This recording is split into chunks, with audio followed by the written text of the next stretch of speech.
plus d'un siècle avant la Covid-19, la grippe espagnole en 1918 faisait des ravages. Alors, 50 millions de morts dans le monde, dont 675 000 aux États-Unis. Certains, comme Julia Lyons, voient en cette machine à tuer une opportunité.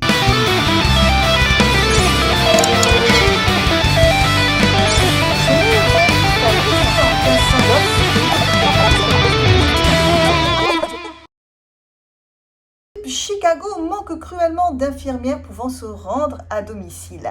La très jolie Julia Lyons, qui n'a aucune connaissance médicale, se dit qu'elle pourrait très bien se faire passer pour l'une d'entre elles assez facilement. Oui. Personne ne penserait à vérifier son manque d'expérience vu la situation. Effectivement, elle signe le registre des infirmières sous divers noms sans être inquiétée. Oh, c'est pas altruiste, hein. Elle s'introduit dans les maisons des malades pour leur voler leurs biens les plus précieux, hein. Broches, manteaux de fourrure, perles, et elle les arnaque au passage. Elle a quand même vendu une bouteille d'oxygène de $5, $85 la petite, hein. Alors bien sûr, elle a des complices, hein, comme un pharmacien qui lui prépare des ordonnances qu'elle se presse de remplir. Oui. Alors toutes les bonnes choses ayant une fin, et malgré ses tentatives pour échapper à la police, elle se fait quand même arrêter avec une de ses complices, Eva Jacobs. Elle est inculpée pour vol et abus de confiance principalement. 50 témoins sont prêts à témoigner contre elle, oui. Mais Julia la glisse n'a pas fini de faire parler d'elle. Le shérif adjoint John Hickey se porte volontaire pour conduire la prisonnière au tribunal. Alors les policiers le mettent en garde, hein. Mieux vaut garder l'œil ouvert et lui passer les menottes. L'adjoint balaye tout du revers de la main. Oh, pensez-vous donc, elle est si fluette. Au lieu de la mettre dans le van des prisonniers, il prend une voiture.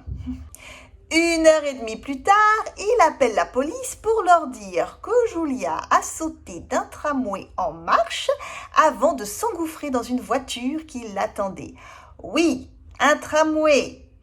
Ce qui veut dire que le brave garçon a sûrement fait la tournée de quelques cabarets avec la fille au lieu de filer directement au tribunal. Le brave John affirmera qu'il l'a accompagné à la banque pour retirer de l'argent. Si, il a à peine tourné le regard et hop, l'oiseau s'était envolé. Cette nuit, le shérif adjoint Hickey dormira en cellule pour présomption de corruption. Loin de se ranger, Julia la grippe, comme l'appelle la presse, reprend ses activités. En 1919, la police retrouve sa trace, toujours grâce au registre des infirmières, et l'accueille tranquillement chez un patient. Julia Lyons affronte un nouveau chef d'inculpation, le 20e de sa carrière. Oui.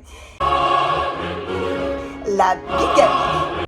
Oui, déjà mariée, la séduisante Julia a sauté le pas avec un jeune soldat après seulement 4 jours d'amourette. Finalement présentée à la cour pour larcin, elle se présente comme la victime d'une bande de voyous qui l'aurait forcée à commettre tous ces crimes. Bon, la pilule ne passe pas, elle invoque alors la démence, ce que des experts démentiront. Finalement, Julia la grippe écope de 10 ans de prison et on n'entend plus jamais parler d'elle.